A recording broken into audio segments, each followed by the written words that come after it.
বাবার বাড়িতে আমার একটা সাওয়ারি রয়েছে, তো সেইটা নিয়ে আজকে রওনা দিয়ে দিলাম একটু ঘুরতে। না, ঠিক ঘুরতে না, আমরা যাচ্ছি এক মন্দিরে পুজো দিতে।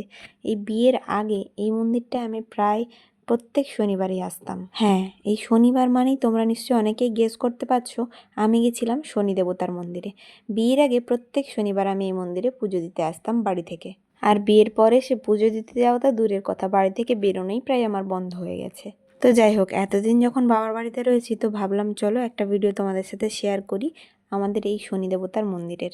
আমরা এখানে কিন্তু এই শনি দেবতাকে বড় বাবা বলি, তোমরা কারা কি বলো তোমরা কিন্তু অবশ্যই জানিও। আর এই মন্দিরে অনেক যাত্রী আসে পুজো দেওয়ার জন্য, অনেক দূর দূর থেকেও মানুষ আছে, কারণ অনেক পুরানো মন্দির এটা। আর এই ভিডিওটা যদি তোমরা কেউ শনিবারে দেখছো, অবশ্যই কিন্তু তোমরা মনের ইচ্ছা বাবাকে জানিও, তোমাদের মনোবাঞ্ছা কিন্তু সব কিছু পূর্ণ হবে। অনেক পুজো এসে পৌঁছে গেছে, কিন্তু পুজো শুরু হতে এখনো অনেক বাকি।